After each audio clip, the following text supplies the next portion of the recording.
Hello. ये जी। हाँ जी। I am so sorry, मैंने ऐसे बीच में आपको फ़ोन किया है सर। आपका नंबर मेरे को कहीं से मिला था। अभी मैं ये काफ़ी दिन से मैं सोचा भी आपसे थोड़ी हेल्प ले लूँ। मैं बीच में काफ़ी आपको ट्राई करना चाह रहा था, आपका नंबर था नहीं सर। ये आ, बनवाना था तो मैं वहाँ भी गया भी था। इंटरव्यू इंटरव्यू सब हो गया वो, लेकिन मिल नहीं रहा है। भाई साहब, पहले तो आपको मेरा नंबर कहाँ से मिला? नहीं और आपका अगर नम नहीं, आपको मेरा नंबर दिया किसने? आई एम सॉरी और सर। अगर और इसमें मैं क्या करूंगा? अगर नहीं हो रहा तो भैया मेरा क्या काम है इसमें? कहीं और ट्राई कीजिए आप। मतलब मैंने आपसे इसलिए फ़ोन किया था, मैंने तो आपको एक वजह से फ़ोन किया था नहीं नहीं, सर। मेरे पास क्यों फोन किया आपने? जो आपका काम नहीं हो रहा वो वहां जाके कराइए, मैं क्या करूंगा इसमें? नहीं सर, उन्होंने तो मना कर दिया है कि नहीं हो पाएगा। उन्होंने मना कर दिया तो मैं क्या करूंगा इसमें? तो आप करा देते सर। नहीं, मैं नहीं करा सकता ना, ये जो काम जिसका है वही कराएगा। मैं नहीं करा सकता ये काम आपका, आप वहीं पे जाके ट्राई कीजिए। Sir I am sorry but sir कुछ ले दे के नहीं, इसमें अगर आप। सॉरी? ये क्या बदतमीजी है? क्या ले दे के? जो काम मेरा नहीं है उसके लिए मेरे को फोन कर रहे हो? मेरा सर कुछ नंबर ले लिया पैसे कहीं मैं से अगर तुमने? आपके घर पहुंचवा दूं, मतलब आज ही पहुंचवा दूं अबे मतलब। गधे साले, तू मेरे को रिश्वत दे रहा है? तेरे को पता है तू क्या बात कर रहा है? सर वो 2 मिनट के अंदर अंदर करवा सकता हूँ मैं।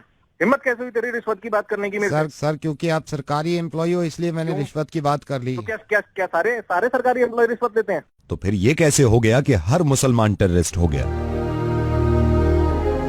तो फिर ये कैसे आपने पोस्ट कर दिया कि हर मुसलमान टेररिस्ट होता है, इनको देश से निकाल दो? आपके बताने से पहले ही मैं इस बात को मानता हूं कि हर सरकारी आदमी रिश्वत नहीं लेता। मैं इस बात को लेकर बहुत शर्मिंदा हूं सर, कि रेडियो पे आने के बाद मुझे इस तरह की बातें करनी पड़ रही हैं। जब मैं आया था ना रेडियो में, तो मैंने ये सोचा था कि सिर्फ हंसी मजाक करेंगे, किसी को समझाने की जरूरत नहीं पड़ेगी। कितनी अच्छी बात है आपकी कि आप एक गवर्नमेंट एम्प्लॉय हैं तो आप रिश्वत से नफरत करते हैं, जो कि करनी भी चाहिए। लेकिन इतनी ही नफरत एक दूसरी कम्युनिटी से, जो कि आपके साथ रह रही है, जो आपके साथ रहती थी और रहेगी। साहब, मैं रेडियो मिर्ची से नवीद बोल रहा हूं, और मुझे लगा कि मैं इस तरह आपको समझाऊंगा तो शायद आपकी समझ में आ जाए। फेसबुक का एक पोस्ट शेयर करने से आपका कुछ नहीं है सर, है ना, जिसमें यह लिखा हुआ था कि मुसलमान हिंदुस्तान से मोहब्बत नहीं करते, मुसलमानों को हिंदुस्तान में रहने का कोई हक नहीं है। इस चीज को आपने शेयर कर दिया। मुसलमान टेररिस्ट नहीं है, टेररिस्ट का कोई मजहब नहीं होता। अब मैं कैसे समझाऊं उन लोगों को? एक एयरक्राफ्ट में एक मुसलमान के कैन मांगने से उसको मना कर दिया क्योंकि उनको लगा कि ये मुसलमान है, तो कैन के ढक्कन से वो लोगों का गला काट देंगे। मैं खुद मुसलमान हूँ और इस्लाम कहीं से कहीं तक इस तरह की तालीम नहीं देता।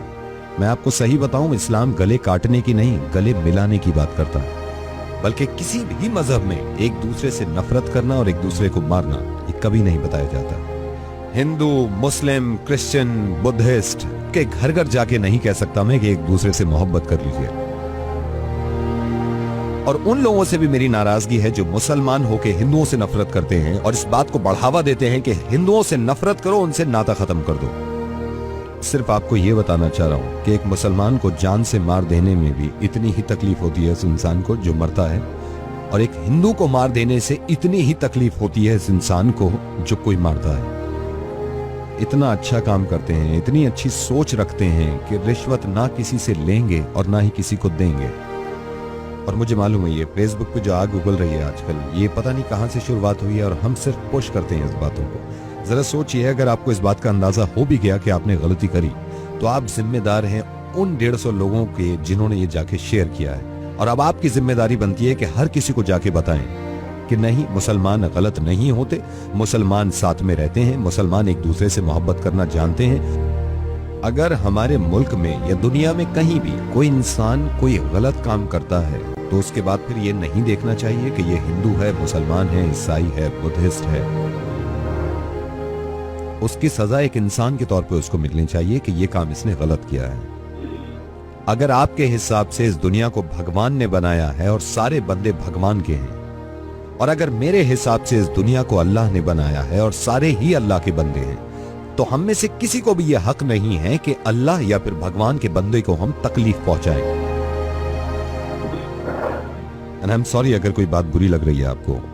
मुझे इस बात पे ही बहुत ज्यादा खुशी है। यह भी हो सकता था कि आप फोन डिस्कनेक्ट कर देते अगर आपकी जहनियत वैसी होती, लेकिन कहीं ना कहीं मुझे ये लग रहा है कि आप बात को समझ रहे हैं। आप इस बात को बिल्कुल गलत मत समझिएगा कि मैं एक मुसलमान होने की वजह से फोन कर रहा हूं। मैं एक इंसान होने की वजह से फोन कर रहा हूं। किस तरह दुनिया को ये समझाऊं कि कोई साहिबा अगर बुर्का पहने हुए हैं तो उनसे डरने की जरूरत नहीं है। किसी इंसान की अगर दाढ़ी है तो जरूरी नहीं है कि बॉम्ब उसके पास है, क्योंकि जो इंसान अल्लाह के खौफ से दाढ़ी रखता है वो किसी का दिल नहीं तोड़ सकता, बॉम्ब से तो क्या उड़ाएगा। फेसबुक पे न जाने किसने ये शुरुआत करी थी एक इंसान के फोटो के साथ। मुझे इस बात से बहुत ज्यादा खुशी है कि मैं जिनके साथ काम करता हूं आधे से ज्यादा हिंदू हैं। 10 साल हो गए मुझे, 10 साल हो गए, आज तक छोटी सी शिकायत ना मुझे उनसे मिली ना उन्हें मुझसे मिली। इससे ज्यादा बड़ा एग्जाम्पल हो नहीं सकता हमारी मोहब्बत का। नावेद, आपसे वादा करता हूँ कि मैं लोगों तक ये मैसेज पहुंचाऊंगा कि ये काम ना करें और ये सब गलत है। बहुत बहुत शुक्रिया, धन्यवाद, थैंक यू सो मच। अब मैं आपसे कुछ कहना चाहता हूं जो सुन रहे हैं। एक दूसरे से इतनी नफरतें करने के बाद मुझे तो यही अंदाजा हुआ कि कोई हिंदू, कोई मुस्लिम, कोई ईसाई है। क्या सबने इंसान ना होने की कसम खाई है? प्लीज इंसान बन के रहें।